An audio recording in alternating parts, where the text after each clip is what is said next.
Hindenburg ஏற்கனவே வெளியிட்ட அறிக்கை அப்படிங்கிறது கடந்த பார்லிமெண்ட் எலெக்ஷன் அப்பவும் பெரிய அளவுல எதிர்க்கட்சிகள் பேசு பொருளா முன் வச்சாங்க பிரச்சாரங்கள் எல்லாமே கூட.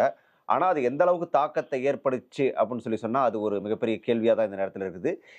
இப்ப வெளியிட்டிருக்கிற அறிக்கை அப்படிங்கிறது இந்திய அரசியல்ல என்ன மாரியான தாக்கத்த உண்டாக்கும்? இந்தியாவில் இப்போ அரசியல் அடுத்த 3 மாதத்துக்குள்ள மகாராஷ்டிரா, ஹரியானா, ஜார்க்கண்டில் எலெக்ஷன் வரப்போகுது. இது மகாராஷ்டிராவில் டெஃபினட்டாக டைரெக்டாக பெரிய தாக்கம் கொண்டு வரும். ஏன்னா மகாராஷ்டிராவில் பாம்பேயில் தாராவி அப்படின்னு லோவர் மிடில் கிளாஸ் பீப்புளும் ஏழைங்களும் இருக்கிற ஒரு பெரிய ஏரியாவை ரீடெவலப்மெண்ட்டுக்கு ஒரு கான்ட்ராக்ட் கொடுக்கப்பட்டது. அந்த கான்ட்ராக்டை மகாராஷ்டிராவில் இப்போ இருக்கிற கவர்மெண்ட் அதானி சமூகத்துக்கு கொடுத்துருக்குறாங்க. இது ரியல் எஸ்டேட் சம்பந்தப்பட்ட கான்ட்ராக்ட். இந்த ஹைண்டன்பர்க் ரிசர்ச்சில் உண்மையாக இருந்தால், நம்மளுக்கு உண்மையாக இல்லையான்னு தெரியாது, உண்மையாக இருந்தால் பிளாக்ஸ்டோன் நிறுவனத்துக்கு மேடமோட ஹஸ்பண்ட் தவால் புஞ்சுங்கிறவர் பெரிய அட்வைசராக இருந்திருக்கிறாரு. பிளாக்ஸ்டோனுக்கும் அதானிக்கும் இந்த தாராவியில் ஏதாவது டிரான்சாக்ஷன் இருக்கா, இந்த பாந்திரா குர்லா காம்ப்ளெக்ஸில் அதானி பில்டிங்கை பிளாக்ஸ்டோன் இன்வெஸ்ட் பண்ண போகிறதா ஒரு பேச்சுவார்த்தை இருக்குது, அதில் ஏதாவது ஒரு சம்பந்தம் இருக்காங்கிறது புகையும். இந்த எலெக்ஷன் 3 மாதத்துக்குள்ளே வரும். 3 மாதத்துக்குள்ளே இந்த எலெக்ஷன் வர்றதுனால டெஃபினட்டாக இந்த தாராவி ஏரியா மகாராஷ்டிராவில் இந்த இதுக்கு அரசியலில் ஒரு பெரிய திருப்பம் வரும்.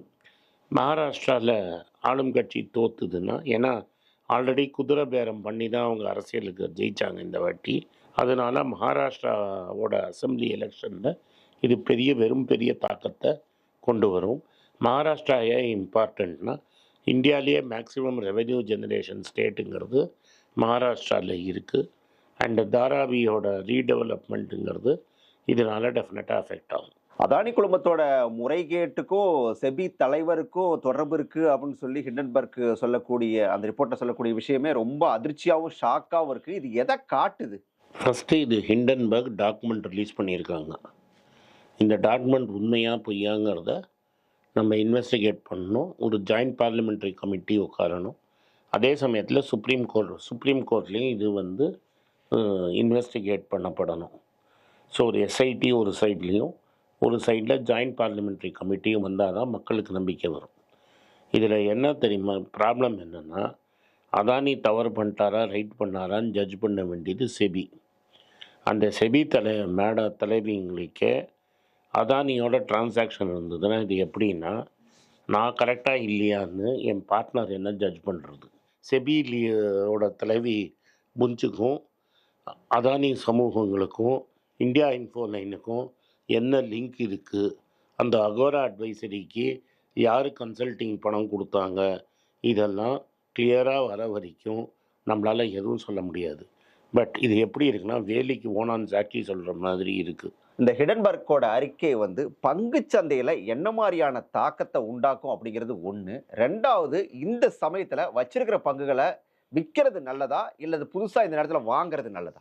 வெளிநாட்டு முதலீட்டாளர்கள் எஃப்ஐஐஸ் பயங்கரமாக விற்பாங்க.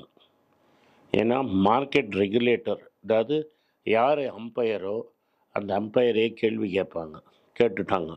அதனால் நாளைக்கு பயங்கரமாக வெளிநாட்டு ஆளுங்க விற்பாங்க, ஹெவியாக விற்பாங்க.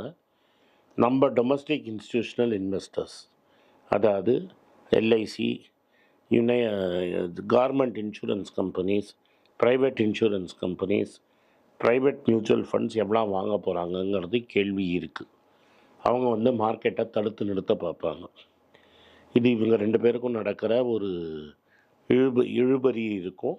மார்க்கெட் ஓப்பனிங்கில் விழுந்த உடனே இவங்க வாங்க ட்ரை பண்ணுவாங்க. பட் இது ஒரு நாளில் முடியாது, இது பல நாள் விஷயம் நடக்கும். உங்கள் பங்குகளை விற்கணுமா வாங்கணுமா நான் சொல்கிறது கரெக்டாக இருக்காது.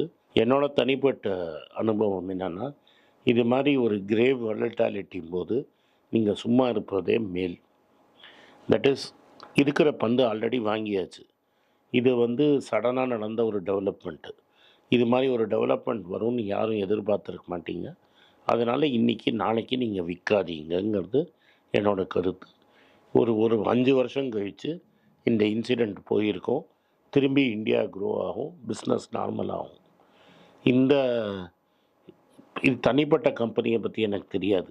ஆனால் இது மார்க்கெட் ஆஸ் அ ஹோல் இந்த ஷாக்லேருந்து மீறி ஹர்ஷத் மேத்தாட்டேருந்து மீறி வந்தோம், கேத்தன் பரேக் ஸ்கேம்லேருந்து மீறி வந்தோம், 2008லேருந்து மீறி வந்தோம், இதுலேருந்தும் மீறி வருவோம்.